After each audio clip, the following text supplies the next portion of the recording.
ఈ సభాముఖం మిమ్మల్ని అందరినీ కోరుతున్నాం. పాదయాత్రలో నేను కార్యకర్తలకు హామీ ఇచ్చా, నాడు నేడు ఎప్పుడు మీకు అండగా నిలబడతానని చెప్పా. కార్యకర్తలు ఎప్పుడు నన్ను అడిగారు, అయ్యా అధికారంలోకి వచ్చిన తర్వాత అధ్యక్షులు కానీ మిమ్మల్ని కలిసాక కొంచెం ఇబ్బంది పడతామంటే ఆనాడే వాళ్ళకి హామీ ఇచ్చా, ఎప్పుడు నియోజకవర్గంకి నేను కానీ మన అధ్యక్షుల వారు వచ్చినా కానీ ఫస్ట్ కార్యకర్తల్ని కలిసిన తర్వాతనే మేము అధికారికంగా కార్యక్రమాలు చేస్తామని చెప్పాను. ఆ ఇచ్చిన మాట ఈరోజు మేము నిలబెట్టుకున్నాం. ఇక్కడున్న నాయకులందరూ తెలుసు, మన జాతీయ అధ్యక్షులు ఎప్పుడు నియోజకవర్గానికి వచ్చినా ప్రభుత్వ కార్యక్రమం చేసిన వెంటనే కార్యకర్తల్ని కలుస్తున్నారు. 500 మంది 1000 మంది 5000 మంది ఉండండి మీటింగ్లో చివరి వ్యక్తితో ఫోటో దిగిన తర్వాతనే ఆయన తిరిగి వస్తాం జరుగుతుంది. ఎందుకంటే 5 సంవత్సరాలు నరకం అనుభవించాం, అనేక ఇబ్బందులు ఎదుర్కొన్నాం. ఇక్కడ ఉన్న ప్రతి నాయకుడి పైన దొంగ కేసులు పెట్టారు, ప్రతి నాయకుడిని వేధించారు. అందుకే నేను గర్వంగా చెప్తున్నా, పుంగనూరు నియోజకవర్గంలో నామినేషన్ పత్రాలు లాగాలనుకున్నప్పుడు తొడగొట్టి మీసాలు మెలేసి రా రా అని చెప్పిన మన అంజిరెడ్డి తాతనే మీ లోకేష్కి స్ఫూర్తి.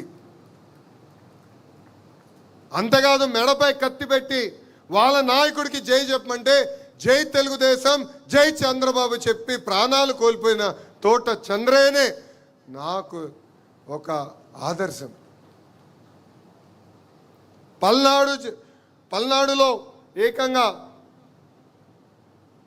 ఒక తల్లిపైన దాడి చేసి రక్తం కారుతున్నా కూడా చివరి ఓటు పడే వరకు బూత్లో నిలబడిన మంజులా గారే నాకు ఒక లక్ష్యం.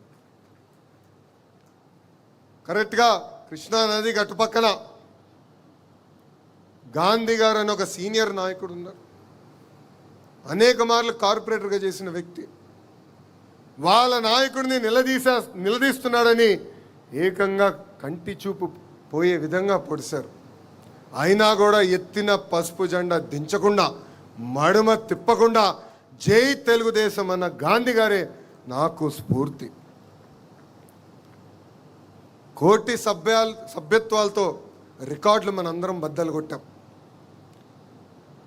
కార్యకర్తల సంక్షేమమే ఒక లక్ష్యంగా పెట్టుకుని మనందరం పనిచేసాం. గతంలో ప్రమాదంలో ఎవరైనా చనిపోతే 2 లక్షల రూపాయలు వచ్చే బీమాని ఏకంగా ఈరోజు 5 లక్షల రూపాయలు మన పార్టీ చేసింది. ఇప్పటికీ కార్యకర్తల సంక్షేమం కోసం 160 కోట్ల రూపాయలు ఖర్చు పెట్టిన ఏకైక పార్టీ ఒక తెలుగుదేశం పార్టీ. విద్య, వైద్యం, స్వయం ఉపాధికి అనేక కార్యక్రమాలు చేస్తున్నాం. ఏకంగా ఒక పెద్ద వ్యవస్థని మేము ఈరోజు ఏర్పాటు చేసాం. బ్లాక్ 2లో ఆ వ్యవస్థ పనిచేస్తుంది. కార్యకర్తలకు అండగా నిలబడతాం. కార్యకర్తల తరపున వాళ్ళ సమస్యలు పరిష్కరించే బాధ్యత మనందరం తీసుకోవాలని ఈ సభాముఖంగా కోరుతున్నాం. గడిచిన 44 ఏళ్ల ప్రయాణంలో పడ్డాం, లేచాం, కానీ ఎప్పుడు నిలబడ్డాం, ఎప్పుడూ మన అధైర్యపడలేదు. దానికి ప్రధానమైన కారణం మన సిద్ధాంతాలు. సమాజమే దేవాలయం, ప్రజలే దేవుళ్ళు అని చెప్పిన గొప్ప నాయకుడు అన్న ఎన్టీఆర్. ఆయన ఆశయాలతో మనం ఇన్నాళ్ళు నడుచుకుంటూ వచ్చాం.